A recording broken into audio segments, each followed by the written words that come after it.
Salut le peuple vert, nouveau débrief, nouvelle défaite de l'AS Saint-Étienne 3-1 à domicile face à l'AS Monaco. Alors effectivement, j'ai pas fait d'avant-match pour cette rencontre parce que tout simplement j'étais en vacances donc j'ai pas pu trouver le temps. Mais du coup les vidéos reprennent hein, de manière normale maintenant à partir d'aujourd'hui.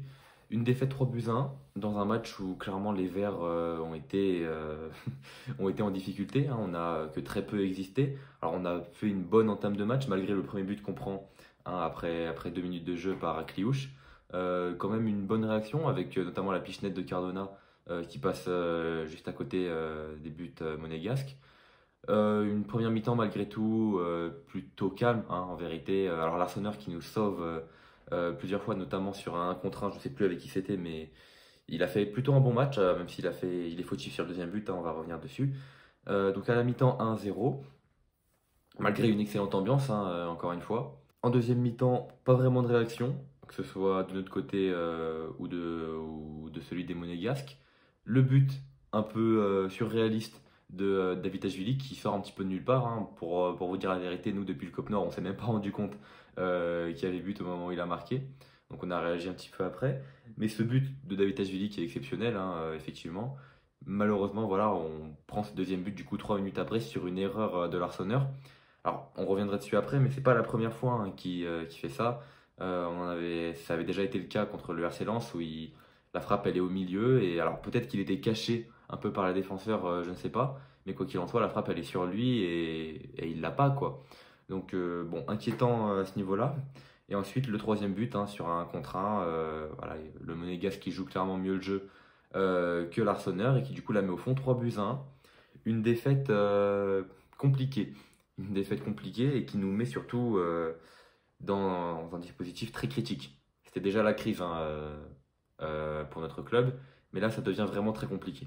Alors même si effectivement c'est Monaco, c'est une équipe européenne qui a joué la Ligue des Champions, on savait que ça allait être compliqué, mais je pense sincèrement qu'on a les capacités, qu'on avait les capacités de repartir avec au moins le point du nul. Et aujourd'hui malheureusement, voilà, on perd ce match 3-1, c'est la deuxième défaite de rang après la défaite contre Strasbourg. Et on se retrouve du coup dans l'obligation, en fait, j'ai envie de dire, de gagner les deux prochains matchs. Alors, au moment où je tourne, on ne sait pas encore exactement les résultats du Havre et de Angers, mais quoi qu'il en soit, les deux prochains matchs contre Reims et contre Toulouse, moi, j'ai pas envie de me soucier des autres équipes. Il faut absolument qu'on les gagne. Il faut prendre 6 points et il n'y a pas le choix en fait. On a encore une infime chance de ne pas jouer les barrages. Essayons de la saisir. Même jouer les barrages, ça serait plus ou moins inespéré, vu la situation. Il faut tout donner en tous les cas, mais ça, on sait très bien que ça va être très compliqué, on en a tous conscience. Alors du coup, les deux prochains matchs, on va en parler. Donc il y a le match contre Reims et le match contre Toulouse.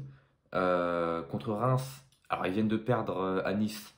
Donc ils étaient sur une bonne série avant ça. C'est peut-être le moment d'aller les prendre, moi j'ai envie de dire. C'est le moment voilà, où ils étaient confiants. Ils étaient vraiment voilà, sur un petit nuage. Défaite contre Nice, qui est une bonne équipe hein, quand même dans ce championnat.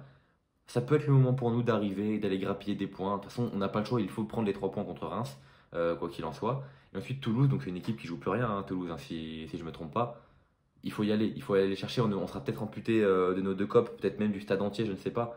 Quoi qu'il en soit, il faut qu'on aille le gagner ce match. C'est primordial, il nous faut absolument 2 victoires et c'est obligatoire. Pour les tops et les flops, bah, il va y avoir plus de flops que de tops, hein. Moi, je vais mettre qu'un seul top, je vais mettre Bernauer, qui a été quand même très solide défensivement, qui a été le moins mauvais, on va dire, sur le terrain. Et dans les flops, je mettrais déjà Cardona. Cardona qui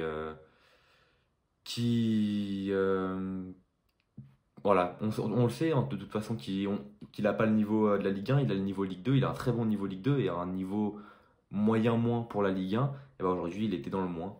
Donc voilà, je le mets dans les flops très clairement. Denis Sapia aussi, Denis Sapia, je le mets très clairement dans les flops.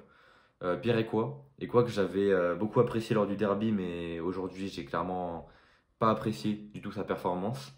Et ouais, puis on va garder ça parce que j'ai envie de tous les mettre en flop honnêtement. Donc on va garder que ces trois-là. Le prochain match, du coup on en parlait, contre le Stade Rémois, au stade Auguste Delaune. Un match importantissime.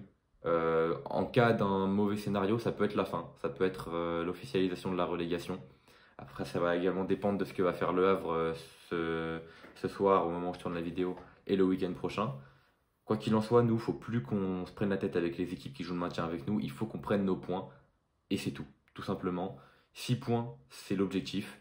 et c'est le maximum qu'on puisse avoir, mais j'ai envie de dire que c'est le minimum en fait. C'est ça ou rien. Voilà, écoutez, je pense qu'on va s'arrêter là pour le débrief. Parce que en soi, j'ai pas forcément envie d'en parler plus que ça.